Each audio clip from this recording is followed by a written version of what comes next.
Hey guys, Saxdude26 here, and last time, Ulopa was going through the forest, and now this is happening. Wait, what? I have several questions. I agree. I agree too. So yes, we are now in World 3, Blackthorn, the last city in Pokemon Gold, and now we have a hat and a beard. And now we're taking on a Peter Pan escapade. Yes. I mean, if this was Link, I'd be very questionable right Also, now. Yeah. no one can tell me they saw that jellyfish. No, I didn't see the jelly. So whenever you died randomly, I was just like, oh.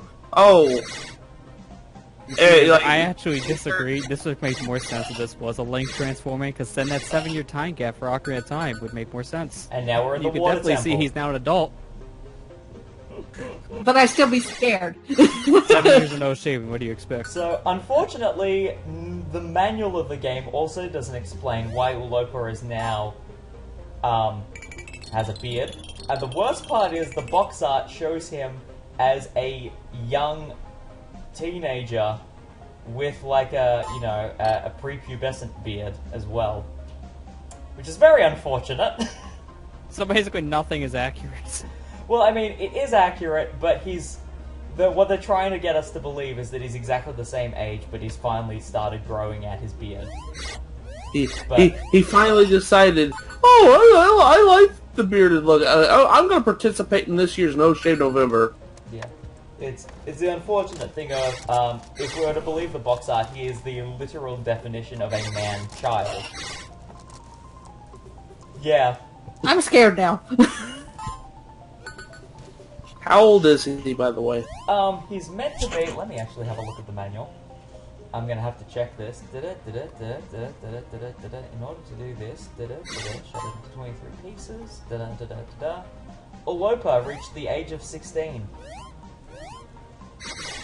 That's a pretty thick beard for a 16-year-old.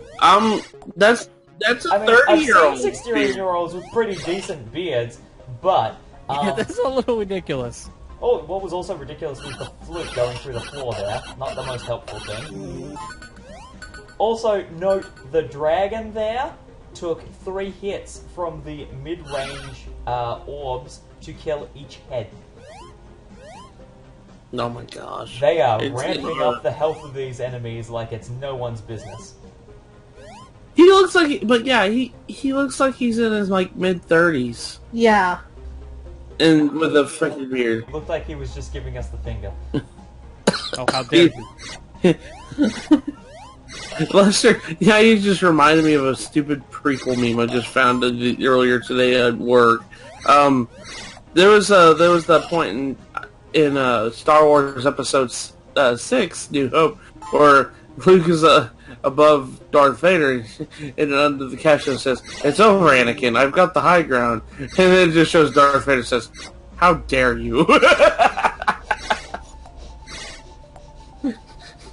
That's actually pretty good. Yeah, it's a very down-to-earth answer for Vader.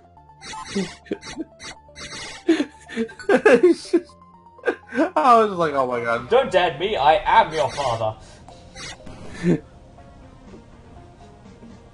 Wait, what? Oh, the Sharky. Okay. I was wondering, I was like, what hit you? And then I was gonna, insert that Jontron clip where, he got hit by that one thing, and he has the what is it, the stick controller, and he goes, Oh, that was just a... Or, from his bootleg one where he just goes like, God damn it, throws the controller on the ground with the game coming out.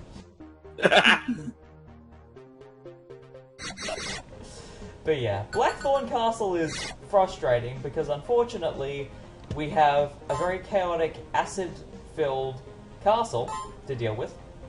And this kind of reminds me of the way that the building's laid out. Kind of reminds from Kirby the Amazing Mirror. I think it was called... What was the level 8 called? Radish... Radish Ruins? Ruins, yes. Yes. Oh, it is actually. It's kind of like if you use Carrot Castle for the overground and then Radish Ruins for some of the for some of the acid-filled sections. It definitely does have that vibe. Can I say, when I played that game for the first time, I know it was supposed to be kind of like this Metroidvania Kirby game, but when I showed up in like level 8, I had barely scratched the surface of level 2, I was like, wait, am I supposed to be here? It's kind of like when you're first playing Zelda 1, you're having to explore, and you're like, dungeon level 1, dungeon level 2, dungeon level 9. I wasn't meant to blow up that wall. Yeah, no, I completely agree. They're really liking spamming the light bombs, unfortunately. Like, no, I'm not doing that. Yeah. For the longest time, I noticed a consistency where a lot of certain enemies would always have the light bulb, so I just assumed that certain enemies would be the only things that dropped them. So for a while, when I played as a kid, I would avoid killing certain enemies, because I was just convinced they would always give me the bulb and nothing else.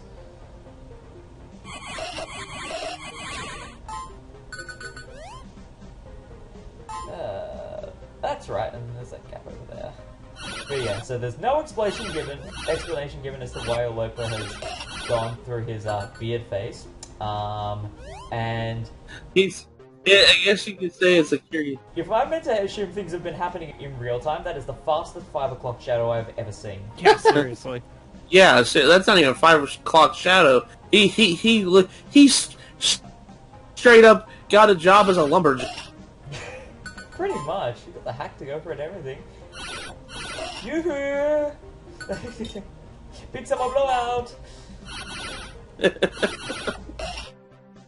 Gosh, these enemies are so freaking... Wow, I didn't think I put a Frozen reference in here. These enemies in this room are so freaking small. It's just like, Yeah. I can definitely see walking right into it and dying randomly. Like, why hit me? Like, I love Yeah. the way the aesthetics are presented in this game, but the biggest flaw they have is that the lighting complements areas so perfectly it makes things friggin' invisible. I mean, like, the one complaint I have is jellyfish are way more colourful than blue. Yeah. And luminescent. But then I have to assume as well, as I think of, oh no, Maldur's magic has been corrupting this world excessively. Okay, cool, I can believe that, but did he need to make everything blue and green? Because if the swordfish can be made, bless you, if the swordfish can be made the same color as the seaweed, why are the sharks still the palest color possible? Well, yeah, we have more on the color palette than just blue and green. I don't know, most of it's on the overworld in the castle. Yeah, what is this? An NES game where you only had 8 colors? Like, come on, No, there's I no never- excuse here when you're on the PC. It's not even the Atari ST version where everything's either white, black, blue, green, or pink. I never actually played the Commodore 64. I know that a lot of people I know in the retro scene have, and I'm just like, that's actually one system I'd like to play one day just to see how it was. Because I'm like, everybody talks about the Commodore 64, about how, you know, it doesn't have, it was a kind of an advanced system for its time, but, you know, it doesn't have many games that are memorable to it. The But biggest problem it has is that a lot of the games for it were ported to systems that had a bigger palette selection. So a lot of its library was a case of, this is the original release, and then it had something, a better one turn up somewhere else. oh my gosh, gotta go all the way back over here. Yeah. Good fun. Good fun. The other thing I love is in the same way we had the snakes last level, those oysters that shoot the pearls at you, same kind of deal. They're a hazard, not an enemy, so you can't kill them. Where is your life count, by the way? The life count is actually the red bar on the bottom right, next to the clock. Very, very subtly hidden there. Every time I die, the bar goes down by about just a tiny sliver. And if I run out of time, I get dizzy and collapse. It hasn't happened yet. I feel like I come close to it in one of the bonus stages at the end of a world, but yeah.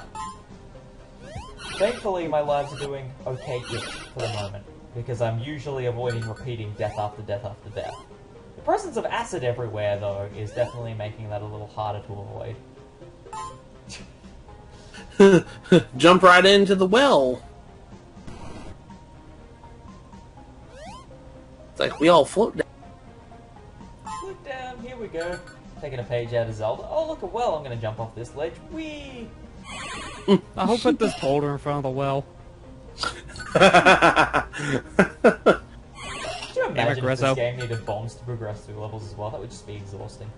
I definitely am glad that they didn't do that. Keys are enough as it is. Keys and the medallion is enough as it is. Thank you, invincibility. How did you not get hit by that bird? Sheer dumb luck. And that invincibility is going to be used to pass that one well, and I'm going to use my bouncing shots to kill that one swordfish so I don't have to deal with him. Not in the mood for his nonsense.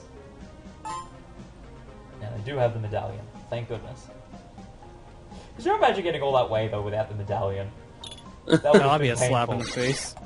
And in typical fashion of games of this era, we have a water level as part of things. Now we're about most of the way through this world. Now let's have a level where you start underwater. Have fun!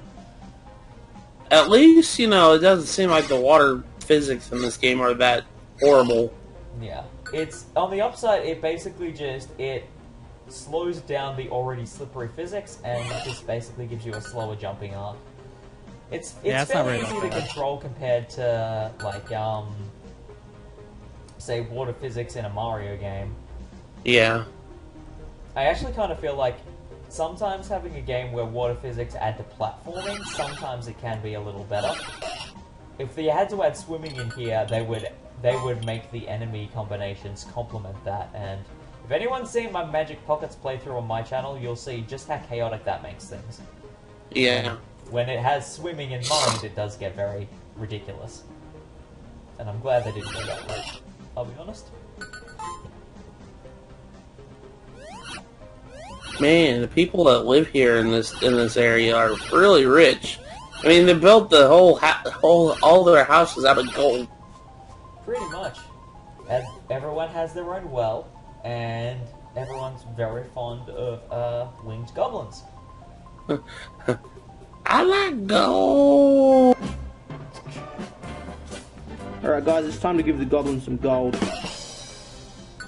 They are really wanting me to use the invincibility to its utmost in this world. Yeah, seriously, it's every time you turn around, you're bombarded by enemies. Yeah, and acid. They knew what they were getting into when they made this level. So I'm glad they didn't make it too ridiculous, which is great. Use the duck jump. It helps. That it definitely does. That it definitely does. I am glad, though, that up to this point I haven't needed to use the flute, because the number of them I've been collecting, the further we go down, I'm going to need it.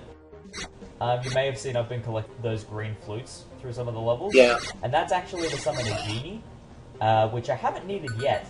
But basically, based on your score, he will give you a certain amount of items that you can purchase. All of which are power-ups, and all of which you have a limited number of uses based on how many flutes you collect. But the more you use him, the more expensive things get, and the longer I can go without needing his help, the better. I don't blame you.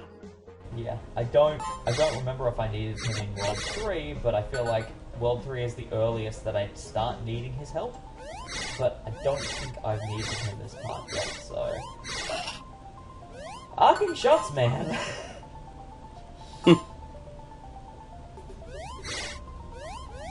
if memory serves correctly, I think the first time I need to actually summon the genie to buy stuff is actually in the next part. Okay. Which kind of makes sense considering it's the longest part of the playthrough. And for a good reason. Get that invincibility! And down you go into the well. And there's the medallion! Imagine if I had run out of invincibility before getting there. That would have been fun trying to navigate. Just be damage boosting over the place. Hoping Yeah. yourself. Pretty much. Now, is that the... I can't remember if that door was locked both ways. I feel like it might have been. From memory. Some of the levels, the way they label locked doors does get a bit confusing, because sometimes they decide to make the underground version of a door look different to the overground version, but thankfully Blackthorn keeps it fairly consistent. And you didn't have to tap dance on a lot of people as much as you did in World 1. Give the shark a pat. Oh, and finally we're here for the bonus level! With one of his eggs! Oh boy. Do I die in this one? I can't remember. I feel like the salamander is in this section. No, he isn't! Thank goodness! It's just giving Don't have to worry about that. doors upon doors. And there's a key, and there's more doors, and then takes me back there, and then I think the middle one has the salamander in it? Or is it the snake? It's the salamander! Hello, dude! He's gonna shoot at me still. Merman. Mermans! Oh, yep, he got me. Aw. Oh, and if you die in the bonus level, it just goes, okay, next world. Not even giving It's you a like, chance. didn't even try. What is this, Bomb Man Hero bonuses?